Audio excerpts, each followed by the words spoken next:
안녕하세요. 영상이 도움이 되셨다면 구독과 좋아요 부탁드리며 그거 아세요? 우크라는 동해를 일본해로 표기하고 있다는 것. 우크라이나도 가만 보면 뻔뻔한 면도 있는 것 같더라.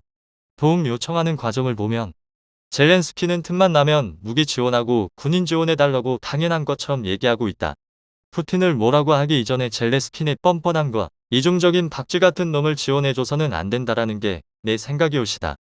러시아는 한국의 우호국으로 상호간 믿음이 깊은 나라입니다. 우정이 변치 않길 바랍니다. 전쟁을 멈췄으면 시오사입니다. 러시아가 지던 우크라이나가 지던 전쟁부터 끝내야 한다.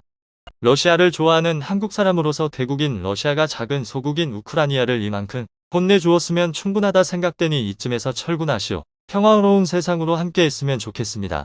러시아가 살 수 있는 길은 우리나라랑 민주화를 진행해 사는 길뿐이다. 우리랑 우호적인 나라, 우리에게 무기 정보를 공유해 주었잖아. 러시아가 더는 승산 없는 전쟁을 끝내고 인도적 지원 줄 만큼 줘도 고마운 줄 모르고 부패한 우크라 정부를 계속 지원하는 건 그만뒀으면 한다. 그 지원을 러시아로 좀 돌려서 우리나라와 손잡고 함께 발전했으면 좋겠다. 푸틴 러시아 대통령이 러시아 국가 총동원령을 예고하며 전면전 선포를 앞둔 가운데 이제는 러시아 정찰기가 우크라를 넘어서 덴마크와 스웨덴 영공을 침범한 충격적인 사실이 밝혀졌습니다. 이에 미국과 유럽연합이 러시아를 가만 놔두지 않겠다며 지금까지는 3차 세계대전으로 전쟁이 확산되는 것을 방지하기 위해 소극적인 태도를 보였지만 이제부터는 모든 수단과 방법을 동원해 러시아를 함몰시키기 위한 작전에 돌입했는데요.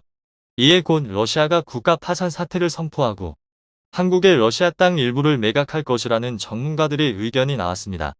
최근 영향력 있는 미국인들의 우크라 깜짝 방문 후 푸틴은 어찌할 바를 몰라 하고 있습니다.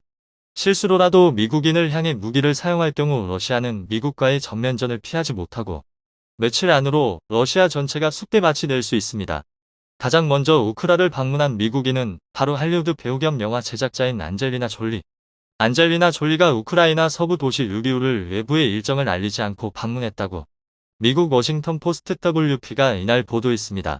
졸리는 우크라이나 동부 도네츠크에서 피란 열차를 타고 이곳에 온 이들을 만난 뒤 의료시설을 방문해 어린이들과 시간을 보내고 이곳 자원봉사자를 만났다고 막심 코지츠키 르비우 주지사가 텔레그램에서 밝혔습니다. 코지츠키 주지사는 모두 깜짝 놀랐다라며 많은 사람이 르비우 일원에서 졸리를 보고도 정말 그인지 믿지 못했다라고 밝혔습니다. 졸리의 대변인은 MBC와 인터뷰에서 전쟁 피해를 직접 목격하고 민간인을 돕기 위해 우크라이나를 방문했다라고 말했습니다. 앞서 MBC에 보낸 성명을 통해 졸리는 전쟁이 우크라이나 어린이 세대에 미치는 충격은 못부린견이라고 비판했습니다. 그러면서 어떤 어린이도 전란을 피해 집을 떠나거나 사랑하는 이가 죽어가는 것을 보고 자신의 집이 폭격당해 무너지는 것을 경험해서는 안 되지만 우크라이나와 세계 각지의 많은 어린이에게 그런 일이 일어나고 있다라고 지적했습니다. 자, 그리고 두 번째로 우크라를 방문한 이는 바로 낸시 펠로시 미국 하원의장. 바이든 다음 미국의 2인자로 불릴 정도로 엄청난 권력과 파워를 지닌 인물인데요. 낸시 펠로시 미국 하원의장이 지난달 31일 지시간 의원단을 이끌고 우크라이나 수도 키이우를 깜짝 방문해 볼로디미르 젤렌스키 우크라이나 대통령과 3시간가량 회담했다고 AP, AFP 통신 등 외신이 이를 보도했습니다. 펠로시 하원의장은 러시아의 침공 이후 우크라이나를 찾은 미국 최고위 인사입니다. 그레고리 믹스 하원 외교위원장, 애덤 시프 하원 정보위원장 등 6명의 하원 의원이 동행했습니다. 펠로시 의장은 영상에서 자유를 위해 싸우는 우크라이나에 감사를 표하고자 이곳에 왔다라며 우크라이나의 싸움은 우리 모두를 위한 것이며 우리는 전쟁이 끝날 때까지 함께할 것을 약속한다라고 말했습니다. 젤렌스키 대통령은 미국 정부와 국민, 의회의 초당적인 지지를 감사하게 생각한다라며 미국은 러시아의 침공으로 인한 전쟁에서 우크라이나에 대한 강력한 지지를 이끌고 있다라고 말했습니다. 미국 하원의장은 미국 대통령 유고시 부통령에 이은 승계 서열 이후로 미국 내 권력 서열 3위인 최고 2급 인사입니다. 이뿐만이 아닙니다. 미국은 이미 우크라이나에 사실상 미국산 최첨단 무기들을 무제한으로 제공하고 있습니다. 최근 돈이 부족해 더 이상 전쟁을 치를 힘조차 떨어진 러시아와는 너무나 반대되는 상황인데요. 이에 글로벌 전문가들은 러시아가 곧 전쟁을 포기하고 전 세계 국가들의 천문학적인 배상금을 지급해야 하며 이를 감당하지 못한 러시아가 한국 등 몇 개 국가에 러시아 땅을 매각할 수 있다고 주장했습니다. 러시아의 패배는 이미 확정되는 분위기입니다. 전쟁을 일으킨 국가가 패하게 되면 무조건 100% 배상금을 지급해야 하는데요. 그 금액은 상상을 초월하고 있습니다. 독일은 제1차 세계대전 후 전쟁 배상금으로 9,400만 달러를 갚았습니다. 100년 전 금액이니 현재 가치로 환산하면 천문학적인 숫자일 텐데요. 독일은 2010년 무려 92년 만에 1차 세계대전 배상금을 완납했다고 밝혔습니다. 에스토니아 방위군 전직 사령관인 리오테라스는 러시아가 하루에 무려 200억 달러씩 전쟁 비용을 쓰고 있다고 주장했습니다. 한국 돈으로 무려 24조 원인데요. 러시아군 20만 명을 운영하고 한 발에도 수억 원씩 하는 미사일을 마구마구 쏘대니 그럴싸한 것 같기도 하지만 좀 비현실적이란 반론도 많습니다. 이에 대해 많은 사람은 200억 달러가 아니고 200억 루블일 것이라고 반박하고 있습니다. 3월 3일 기준으로 러시아 우크라이나 전쟁은 벌써 9일째. 하루 24조 원이 든다면 벌써 216조 원의 전쟁 비용이 쓰인 셈인데요. 아마 한 달만 전쟁해도 러시아가 거덜나는 것은 일도 아닐 것 같습니다. 루블화로 계산해도 하루에 수천억 원이 쓰이고 있으니 보통 일이 아닙니다. 뿐만 아니라 러시아는 전쟁 개시 후 일주일 만에 러시아 재산 690조 원이 증발해버렸습니다. 러시아 증시가 폭락하고 러시아 루블화는 휴지 조각이 돼버렸는데요. 러시아에서 가장 큰 천연가스 기업 중 하나인 가스프롬은 올해 고점 대비 주가가 대략 95% 폭락했습니다. 주당 9.3달러였던 주가가 50센트 정도까지 떨어졌습니다. 루크오일 역시 올해 고점인 94.62달러에서 최근 70센트 선까지 떨어지며 무려 99% 대폭락이라는 기록적인 하락률을 연출합니다. 러시아에서 가장 큰 은행인 스베르은행은 2일 하루에만 78.4% 폭락해 5센트에 거래됐습니다. 연초 대비 무려 99.72%가 폭락했는데요. 장중에 1센트까지 떨어지며 러시아를 대표하는 동전주로 등극했죠.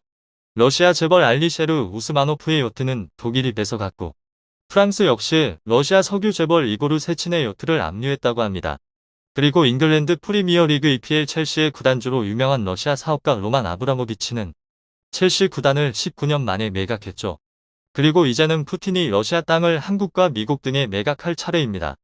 놀랍게도 러시아는 그동안 국가 파산 위기를 겪을 때마다 러시아 땅 일부를 매각한 돈으로 다시 살아나는 방법을 택해왔는데요. 150년 전인 1867년 10월 18일은 당시 러시아 제국이 미국의 알래스카를 당시 미화 720만 달러에 매각한 날입니다. 1km당 5달러의 헐값에 팔린 알래스카에서는 이후 금과 석유, 막대한 양의 석탄이 나왔고 냉전 시기 미국이 러시아를 견제할 수 있는 지정학적 요새로서 군사적 가치도 부각됐습니다. 이에 따라 알래스카 매입은 미국 역사상 가장 훌륭한 영토 매입 사례로 기록돼 있을 정도입니다. 러시아의 영토 매각은 여기서 멈추지 않았습니다. 2004년 중국과 러시아는 한 합의서에 사인했는데 70년간 러시아에 속해 있던 하바로브스크 지역 중 절반을 사들이는 데 성공했습니다. 그 규모만 무려 70만 제곱킬로미터가 넘는 것으로 알려졌는데요. 러시아가 경제위기를 타개하기 위해 중국에 이렇게 땅을 판 것입니다.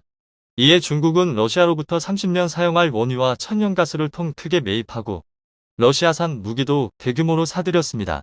뿐만 아니라 장기적으로는 연해주 땅 가운데 중국 사람들이 살던 100만 제곱킬로미터를 사들이려 합니다.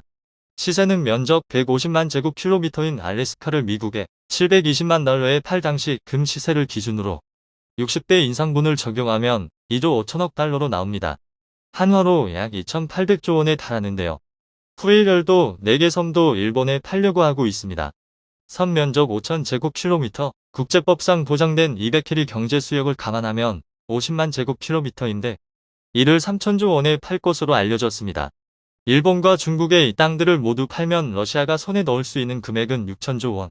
자, 그런데 많은 전문가는 이번 전쟁으로 러시아가 우크라이나 재건 비용을 포함한 배상금으로 최소 8천조 원을 물어내야 할 것이라 말하고 있습니다. 추가로 2천조 원이 더 필요한데 이를 위해 러시아가 시베리아 북쪽에 위치한 섬들 가운데 일부를 한국에 매각할 수 있다고 전문가들은 말하고 있습니다. 한국을 선택한 이유는 특이하게도 한국이 북극 인접 국가가 아님에도 불구하고 2013년부터 북극이 사회 차원의 회의와 프로젝트에 적극적으로 참여하며 사실상 가장 중요한 역할을 하는 국가로 급부상했는데요. 세계에서 독보적인 세빙 기술을 보유한 한국이 북극 항로를 개척하여 북극을 세계 무역의 핵심 통로로 만들어 주었다고 극찬을 받고 있습니다. 러시아도 한국의 신북방 정책의 일환으로 러시아 북극해를 통과하는 한국과의 세빙 기술 협력이 절실한 상황인데요. 한국의 북극해 섬을 판매하는 조건으로 큰돈을 받지 않는 대신 세빙 기술 협력을 지속하여 북극 항로 개척을 이어나가려는 것이라고 전문가들은 말하고 있습니다. 여러모로 얽히고 설킨 국제 정세로 인해 한국이 개입해 설치는 모습은 모양새가 좋게 보이지 않을 것으로 보인다. 우크라이나 전쟁이야 이미 관심에서 멀어져 흥미를 잃은 지 오래고 확실히 우크라이나의 미래는 불확실해졌다고 볼라. 신뢰를 줄 수 없는 국가와는 관심을 끊는 게 좋다. 우크라이나는 독도를 대놓고 일본 것이라고 하는 나라다.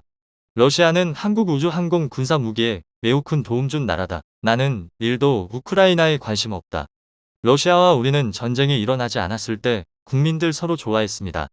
사방이 중국, 북한, 일본 도둑놈들만 있는데 러시아마저 적으로 돌린다면 우린 사면초가에 빠집니다.